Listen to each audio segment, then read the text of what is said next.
Well, Happy New Year's, everybody. It's actually almost there. It's not quite yet. It's December 30th. Today's game plan, we're going to be setting out another hay set today. And the farm that we're on is down in central Minnesota, just absolutely loaded with coyotes. And all of my snaring stuff that I would typically be placing, I'm out right now. So I'm waiting on another big order to come in. And then hopefully here next week I'll be setting probably 100 snares, 200 snares out here. But for the meantime, I've got to get something done out here. It's 8 below right now, and this is kind of the high for today. It's supposed to drop down into 18, 19 below tonight. And there's some coyote tracks already in this on this pond that I'm on. And we had some fresh snow yesterday, so all these tracks are brand new. Every time that I've been out here, it's been just loaded with tracks. Everywhere you look, there's just tracks everywhere. So I'm going to get a couple hay sets in today, and I'm going to walk you through how I do it. And then hopefully tomorrow when we come back, we'll have some coyotes. I take the hay, actually what I'll do is I'll just kind of kick this off to the side for right now.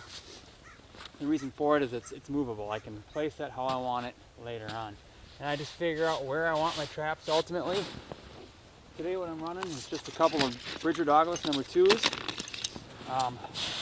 They're night latched, so they kind of have a little bit of a hair trigger when they get a little bit of ice and snow on them. So I'll clear a nice little area to work with.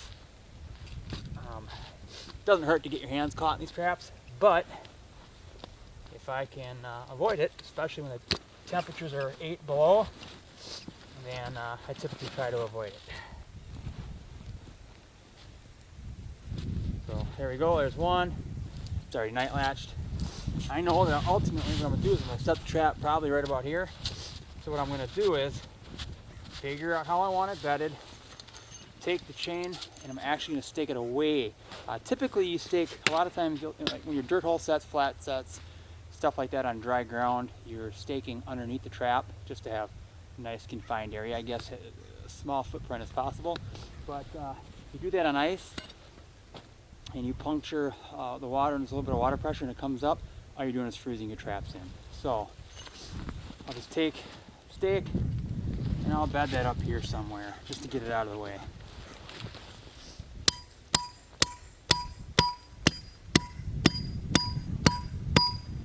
There we go. That one already went through, so not that thick ice, probably only a couple inches. But the best part of, if I can find another one, the best part about these earth anchors, these disposable anchors, is when they get pounded in, they're going straight down, and then as soon as they break through the ice, they actually drop and turn sideways. So now you have all of this that's up against the bottom of the ice, helps secure it in place. Just check to confirm it's not going anywhere. Push the wire back down a little bit, you can. If not, it's really not that big of a deal because a lot of that's going to be covered by hay anyway. I use typically wax paper, but I'm out of wax paper right now, so I'm using actually freezer paper. And ultimately what I'll do is tear out a small section here, and this is actually going to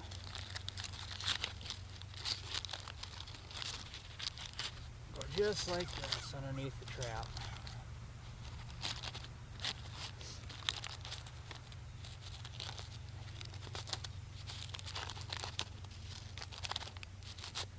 There. You can bed it right on ice. You can bed it with peat moss. I mean, there's really no rhyme or reason, or you kind of do what you need to do here. In this case, I just checked to see how stable the trap is, and it seems pretty stable as is. So,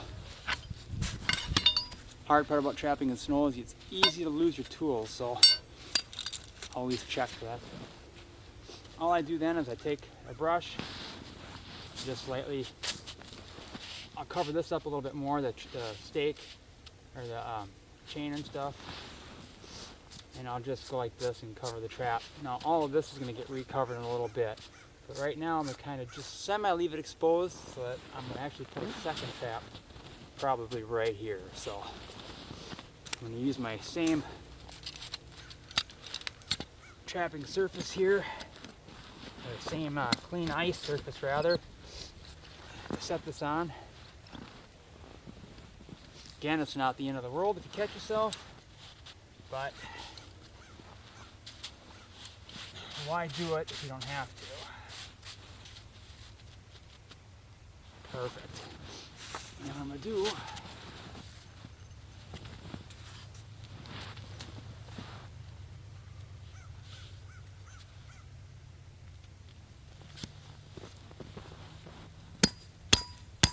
get this pounded in.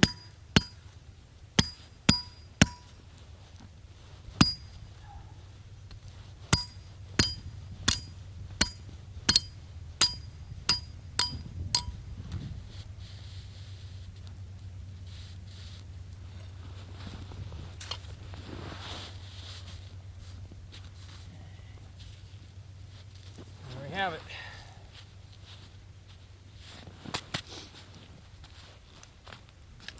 Get the last piece of, in this case, freezer paper out.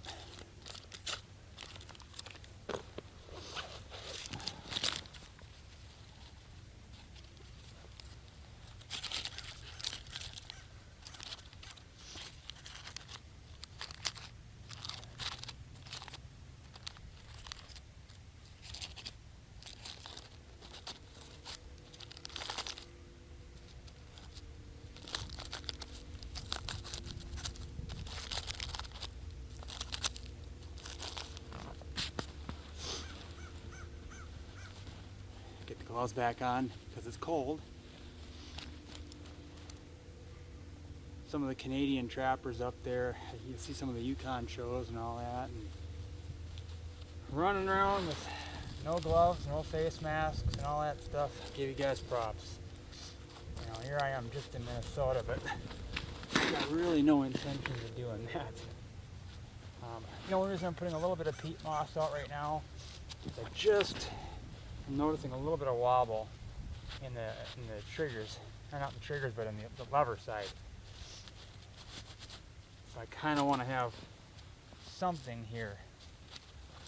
You know, peat's not the most solid of mediums and stuff to use, but it's better than nothing.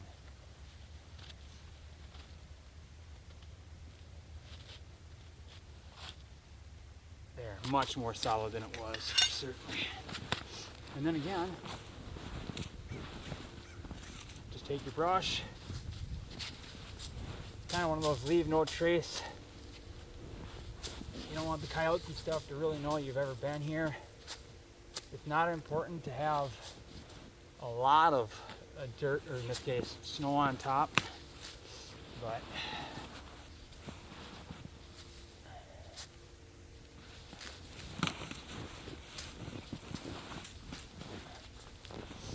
now you know the traps are basically here and here. I'll get hay. I'll get that a little bit more.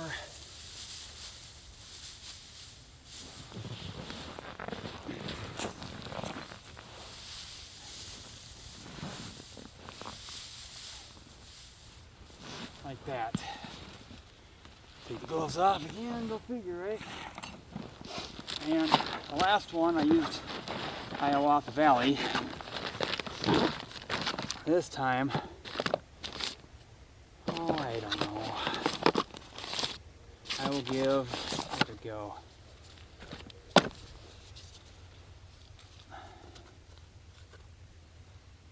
Yeah, this will work.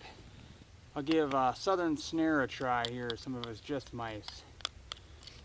They're good people. I only use products and stuff from people that I actually communicate with a little bit and get an idea if they're actually decent people or not. So I don't use products that I don't believe in, and I don't use products for people that I don't necessarily either agree with or like.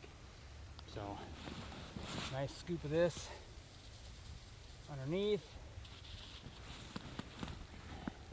Nice and tasty. And then I think I'm actually going to use, it's not frozen already, a little bobcat gland.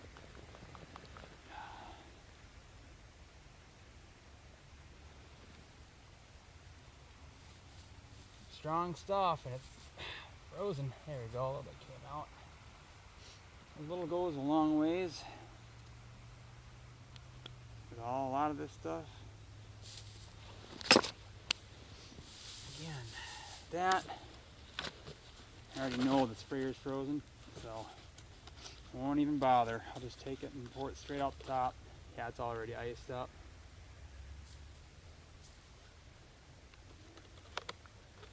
And that's it. There's basic fundamentals of a hay set.